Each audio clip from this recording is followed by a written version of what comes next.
Break के बाद सत्ता के संग्राम में आपका स्वागत है। मध्य प्रदेश की 1 लोकसभा और 3 विधानसभा सीटों के लिए हो चुनाव का फैसला आज आएगा। इसके अब किसके सर पे बंधेगा ये जीत का ताज और कौन हारेगा बाजी, लगातार महा कवरेज में हर एक अपडेट हम आपको बता रहे हैं। हर एक अपडेट पर स्वराज एक्सप्रेस की नजर, सबसे पहले हर खबर आप तक पहुंचाने का विश्वास।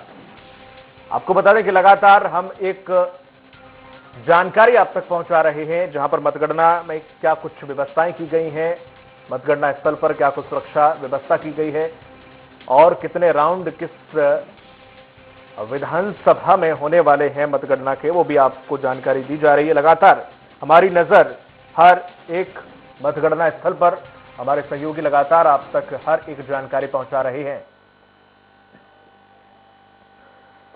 और हमारे साथ रेगांव से जुड़ गए हैं वरुण और पृथ्वीपुर से जुड़ गए हैं हेमंत। जिस तरीके से, सबसे पहले वरुण आपके पास आऊंगा, वहां पर क्या कुछ तैयारी है और क्या कुछ व्यवस्थाएं की गई हैं?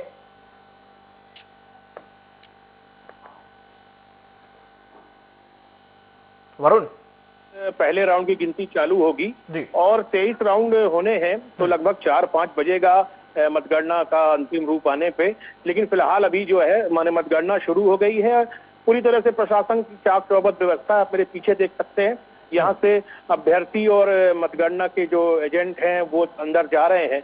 वहां पर अभी मीडिया का प्रवेश वर्जित है, लेकिन अभी मीडिया कक्ष से ही जो जानकारियां मिल रही हैं उसके अनुसार अभी मतगणना का डाक मत पत्रों के बाद अब पेटी जो है 16 काउंटर लगाए गए हैं। 16 काउंटरों पर पहले राउंड की मतगणना के लिए तैयारी बिल्कुल शुरू हो गई है और मुझे लगता है कि 10 मिनट के भीतर पहला राउंड का रुझान सतना के रेगांव विधानसभा का आ जाएगा।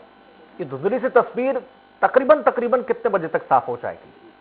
देखिए, तस्वीर तो 12 बजे तक क्लियर हो जाएगी कि रुझान जो इस बात से है कि 12 बजे तस्वीर बिल्कुल स्पष्ट हो जाएगी। लेकिन यदि कांटे की टक्कर फंसी तो तस्वीर तो लास्ट तक भी जा सकता है। लेकिन अगर एक तरफा रुझान किसी पार्टी, किसी प्रत्याशी के आने शुरू हो गए तो अगर लीड 10,000 के लगभग बन जाएगी किसी प्रत्याशी की, तो ये माना जाता है राजनीतिक जानकारों का कि 10,000 की लीड को कवर करना थोड़ा मुश्किल होता है। तो 12-1 बजे तक अनुमान है कि स्थिति स्पष्ट होने लगेगी। बिल्कुल, अगर अंतर ज्यादा रहा तो। जी बिल्कुल। हेमंत हमारे साथ पृथ्वीपुर से जुड़े हुए हैं। हेमंत, क्या वहां पर जो मतगणना शुरू हो गई है, क्या व्यवस्था, सबसे पहले आपसे जानना चाहूंगा, क्या कुछ वहां पर, कितने टेबल लगाई गई है, कितने राउंड होने हैं? देखिए, प्रदेश विधानसभा उपचुनाव की मतगणना की तैयारियां लगभग पूर्ण हो गई है। प्रशासन के द्वारा सुरक्षा व्यवस्था के यहाँ पे पुख्ता इंतजाम कर लिए गए हैं और अब जो ईवीएम की जो मशीनें हैं उनकी गणना चालू हो गई। इसके पहले डाक मत पत्रों की गिनती की जानी थी और यहाँ पे 2 कक्षों में टेबलें लगाएंगे, जिसमें 22 राउंड में ये पूरी गणना की जाएगी। और इसके अलग से जो सुरक्षा व्यवस्था के जो पुख्ता इंतजाम के जो कलेक्टर है वो दावे कर रहे हैं।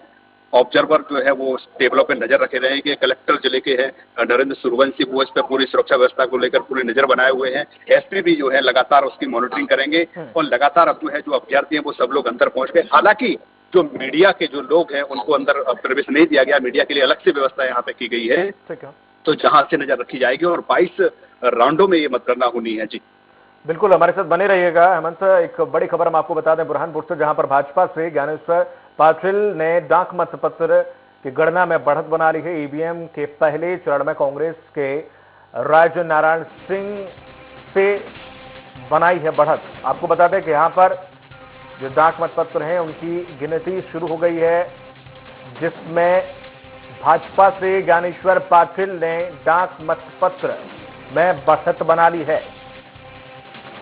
ईवीएम के पहले चरण में कांग्रेस के राज नारायण सिंह से यह बढ़त बनाई है। आपको बता दें कि डाक मतपत्र की गिनती शुरू हो गई है और ये गिनती में बीजेपी के प्रत्याशी आगे चल रहे हैं। बढ़त बना ली है ज्ञानेश्वर पाटिल ने।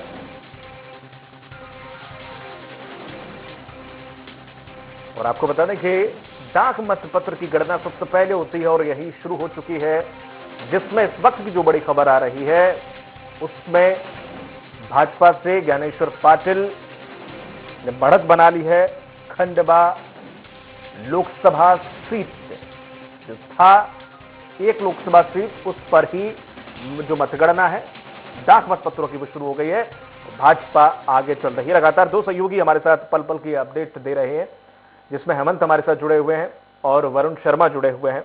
वरुण, जिस तरीके से देखा जाए स्थानीय मुद्दे कहा जाता है कि हमेशा किसी चुनाव में भारी पड़ते हैं, और ऐसे में चुनाव प्रचार में ज्यादातर जो लोगों से जुड़े सरोकार से जो मुद्दे थे वो गायब दिखे। क्या वहां पर वाकई लोगों की जुबान पर ये मुद्दे थे, या जातीय समीकरण जो नेताओं की जुबान पर थे वही वहां के लोगों की भी? देखिए, इस बार जो बहुत पीछे रह गया, क्योंकि महंगाई एक बड़ा मुद्दा था और उसने हर वर्ग को प्रभावित किया है। हालांकि ऐसा नहीं है कि जाति समीकरण अलग अलग जो पार्टी के दल के प्रत्याशी थे उन्होंने अपने हिसाब से प्रचार प्रसार जाति आधार पे भी किया है, जाति आधार पे भी वोटर को साधने का प्रयास किया है। लेकिन इस बार जो एक बड़ा बात थी वो ये था महंगाई, और महंगाई को लेकर जनता में ये इस बात का रोष था कि लगातार आए दिन पेट्रोल, डीजल, गैस सिलेंडर और इसके अलावा तेल, रसोई तेल के भाव बढ़ते जा रहे थे। तो ये मुद्दा प्राथमिकता से रहा। हालांकि जाति आधार पर भी वोटिंग हुई होगी, इससे इंकार नहीं किया जा सकता, लेकिन ये तो पोलिंग वाइज रिजल्ट खुलने के बाद ही क्लियर होगा। लेकिन और भी स्थानीय मुद्दे थे। रैगांव पिछड़ी विधानसभा थी, इसके अलावा वहाँ विकास का बड़ा मुद्दा था। 35 सालों का वहाँ जो विकास है अन्य विधानसभाओं की तुलना में बिल्कुल कम था और बहुत पिछड़ी हुई विधानसभा के अंतर्गत आता था। तो इस बार लोगों ने ठान लिया था कि रैगांव में उपचुनाव है और सरकार और विपक्षी दल है कांग्रेस, इनको सबको बता देना है। तो इस बार पब्लिक ने वहां पर बहुत बढ़ चढ़कर हिस्सा लिया, अच्छी वोटिंग हुई है। अब कुछ घंटों में परिणाम आ जाएंगे तो और भी स्थितियां स्पष्ट हो जाएंगी। बिल्कुल, आपके पास लौटूंगा वरुण। इस वक्त बुरहानपुर से बड़ी खबर हम आपको लगातार बता रहे हैं। भाजपा से ज्ञानेश्वर पाटिल ने डाक मत पत्र की जो गणना है उसमें बढ़त बना ली है। ईवीएम से पहले चरण में कांग्रेस के राज नारायण सिंह ने अब उससे बढ़त बनाई ली है। आपको बता दें कि लगातार हम आपको जानकारी दे रहे हैं। भाजपा से ज्ञानेश्वर पाटिल आगे चल रहे हैं, बढ़त बनाई हुई है।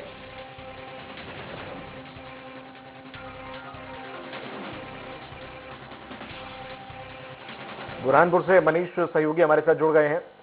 मनीष, डाकमत पत्र की गिनती शुरू हो गई है, ज्ञानेश्वर पाटिल आगे चल रहे हैं, कितना अंतर अभी से शुरू हो गया है, बढ़त जो बताई जा रही है? जी, मैं आपको बता दूं, ये जो खंडवा लोकसभा सीट पर जो उपचुनाव हुए हैं उसमें भारतीय जनता पार्टी के ज्ञानेश्वर पाटिल और कांग्रेस के राजनारायण सिंह पुर्णे के बीच में मुख्य मुकाबला था, जिसकी गणना आज सुबह 8 बजे प्रारंभ कर दी गई है। काफी कड़ी सुरक्षा के बीच में डाक मत पत्रों को और ईवीएम मशीनों को अपने अपनी काउंटिंग स्थल पर लाया गया है, जिसमें डाक मत पत्र में भारतीय जनता पार्टी के ज्ञानेश्वर पाटिल ने पहले से ही बढ़त बनाना प्रारंभ कर दी है।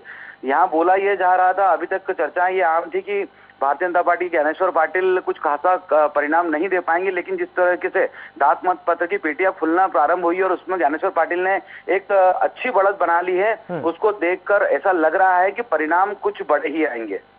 और जो ईवीएम का काउंटिंग शुरू हो गया उसमें बताया जा रहा है कि कांग्रेस आगे चल रही है। हाँ, देखिए अभी क्या है, उस तरफ से काउंटिंग स्टार्ट हुई है जो खास करके राजनारायण सिंह पुर्णे का जो हिस्सा है उस तरफ से बताया जा रहा है कि काउंटिंग उस तरफ से प्रारंभ हुई है। तो निश्चित तौर पर कहीं ना कहीं उनको अपने इलाके का फायदा मिलना तो था ही, लेकिन अभी पूरे निर्णय सामने नहीं आए हैं। 27 चरणों में टोटल मिला के यहाँ पर अभी काउंटिंग समाप्त होगी, जिसके बाद में ही कुछ स्पष्ट रूप से कहा जा सकता है। बिल्कुल, चलिए बहुत तमाम जानकारी के लिए बहुत बहुत शुक्रिया। नजर बनाए रखिएगा मनीष, लगातार हम आपसे अपडेट लेते रहेंगे। हमारे साथ जुड़े हुए हैं वरुण, जिस तरीके से रैगांव से वरुण, अगर आप बात कर रहे थे कि महंगाई एक बड़ा मुद्दा इस बार रही, लेकिन चूंकि इसमें बीजेपी का पहले था विधायक, तो अब ऐसे में क्या लग रहा है कि बीजेपी के विधायक जो पहले थे तो ये सीट उन्हीं के हिस्से ही आएगी? क्या सहमति किसी प्रकार का यहाँ पर, हालांकि सहमति का कोई बनता नहीं है, उनके परिवार से ही किसी को खड़ा किया है, क्या वाकई सहमति वाला एक मुद्दा भी रहेगा इसके साथ जुड़ा हुआ? जी, सहमति का मुद्दा बिल्कुल नहीं दिखता, क्योंकि उनके परिवार तो है, लेकिन उनकी जहां बेटे और बहू का दावा बहुत मजबूत था, उनको टिकट न देने से कहीं ना कहीं उन जुगल किशोर बागरी के जो समर्थक हैं उनमें नाराजगी थी और विरोध भी इसका हुआ था।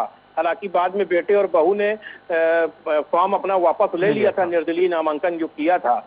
लेकिन इसके बाद जो है वो लोग कह रहे थे कि नातिन अभी तक तो कहीं नहीं थी राजनीति के परिप्रेक्ष्य में, राजनीति में कभी क्षेत्र में नहीं थी, अचानक टिकट जो है पैराशूट टाइप से दे दी गई, तो सिंपैथी तो बिल्कुल नहीं थी।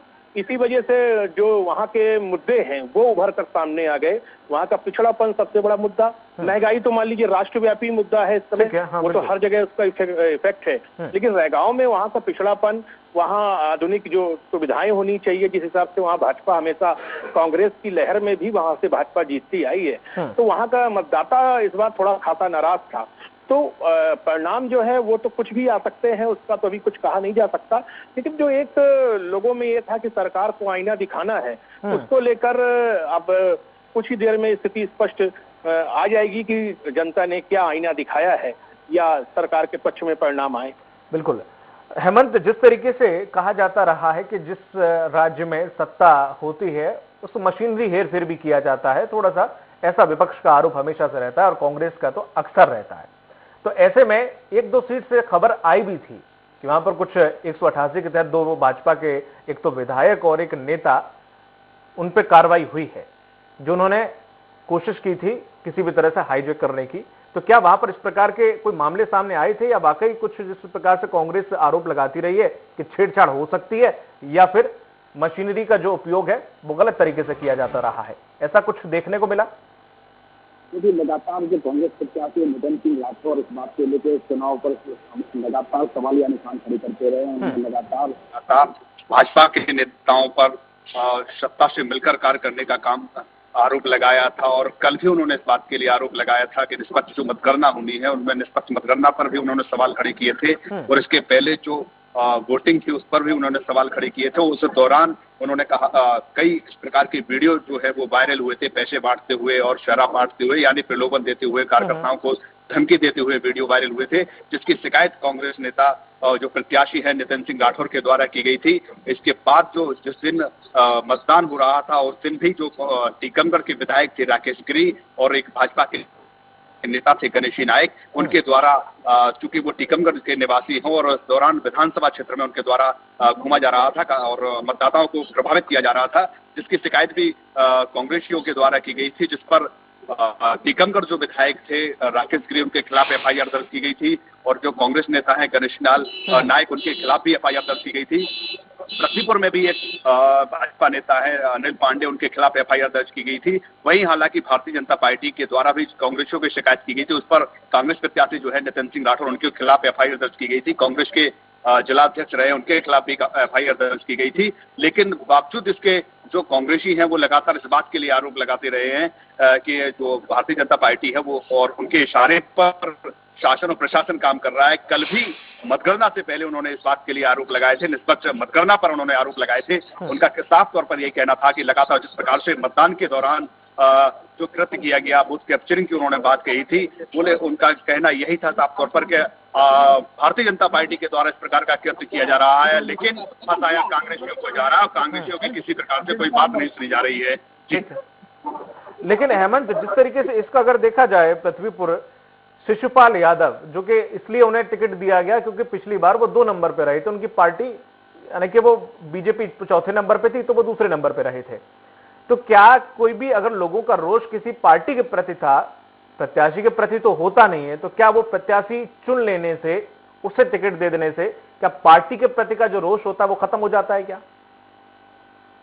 बिल्कुल, आपको बता दें लगातार इस बात को लेकर कार्यकर्ताओं में नाराजगी रही है, जिसको हालांकि डैमेज कंट्रोल को संभालने के लिए भारतीय जनता पार्टी ने तमाम नेताओं को, सत्ता और संगठन के मंत्रियों को यहाँ पे लगाया था, तमाम 1 दर्जन से अधिक मंत्रियों को यहाँ पे लगाया था पूरा डैमेज कंट्रोल करने के लिए। लेकिन अब उसमें वो कितने कामयाब हो गए ये तो परिणाम आने के बाद ही पता लग पाएगा। लेकिन सूत्रों से जो खबर मिली थी, जो जानकारी मिल रही थी, उसमें यही माना जा रहा था कि बेहतरगातियों को रोकने में भारतीय जनता पार्टी है वो नाकाम रही है और कहीं ना कहीं इसको लेकर ऊपर सवालिया निशान खड़े रखे हुए थे। एक पार्टी के जो नेता है उनके ऊपर भी कहीं ना कहीं निलंबन की कार्रवाई इसी बात को लेकर की गई थी, पार्टी गतिविधियों विरोधियों को लेकर उनके खिलाफ कार्रवाई की गई थी। भारतीय जनता पार्टी के नेता हैं अवधेश प्रताप सिंह राठौर, उनके खिलाफ उनको निलंबन किया गया था इस बात। तो यानी जाहिर सी बात है कहीं ना कहीं उसमें विरोध के स्वर तो स्टार्टिंग से उठे थे, क्योंकि शिशुपाल सिंह जो यादव हैं वो उत्तर प्रदेश के रहने वाले थे। उसके पहले वो समाजवादी पार्टी से उन्होंने चुनाव लड़ा था।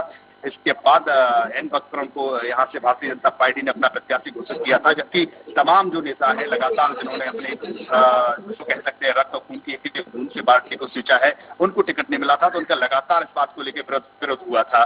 बावजूद इसके इनको शिषपाल सिंह यादव को टिकट जो दे दिया गया था, तो काफी विरोध के स्रोत थे। तो 2 से 3 दिन लगातार जो नेता है, संगठन के जो लोग हैं, इनको मनाने में मान मनोबल का जिसको कहते हैं दौर लगा रहा, एक दूसरे को मनाते रहे। अब उसमें वो कितना कामयाब हो पाएंगे, ये तो अब परिणाम आने के बाद ही क्लियर हो पाएगा। जी वरुण, बिल्कुल वरुण, जिस तरह से अब देखा जाए प्रतिमा बागरी और कल्पना वर्मा, दोनों में से आपने बताया कि उनका तो पैराशूट लैंडिंग हुई, समझ में आता है, जमीनी पकड़ किसकी मजबूत है?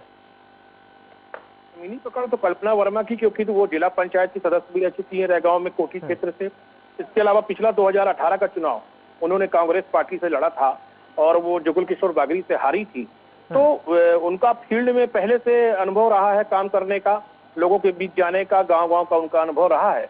तो इस वजह से इस मामले में तो कल्पना वर्मा बहुत भारी साबित हैं प्रतिमा बागरी से, क्योंकि प्रतिमा बागरी का रैगांव में कभी कुछ दखल नहीं रहा है। हालांकि भाजपा की पार्टी ने संगठन स्तर पर बहुत प्रयास करके और खुद भाजपा के पूरे संगठन ने यहाँ चुनाव लड़ा है, जबकि कल्पना इस मामले में बहुत आगे रही हैं। वो उनको एक गांव का परिचय था, मतदाता उनको पहचानता था। बिल्कुल, हम जुड़ेंगे आपसे वरुण।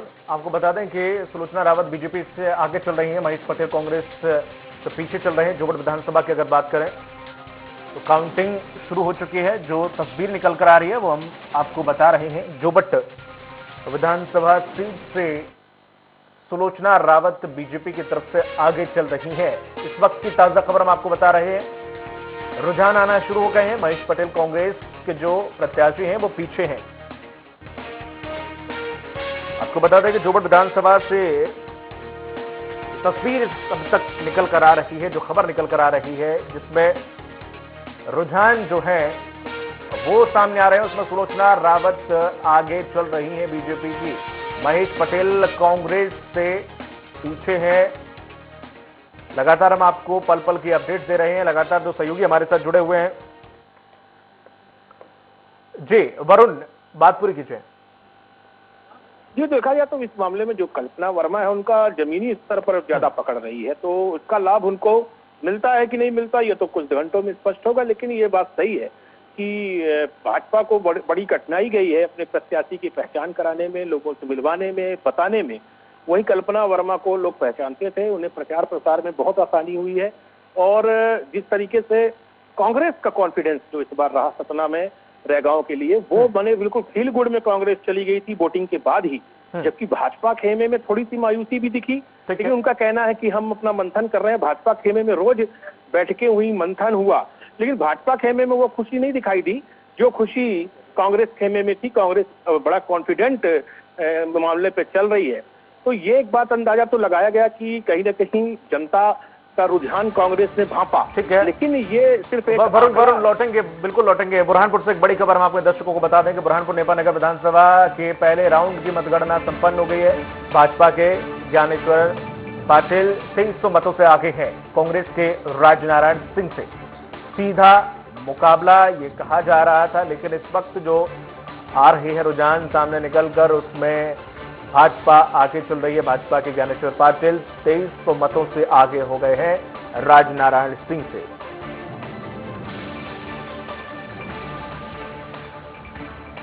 लगातार हम आपको हर एक खबर से रूबरू करा रहे हैं। बुरहानपुर से ये बड़ी खबर हम आपको बता रहे थे, जहां पर बीजेपी आगे चल रही है। पहला राउंड कंप्लीट हो गया है, 2300 मतों से आगे हैं बीजेपी के प्रत्याशी।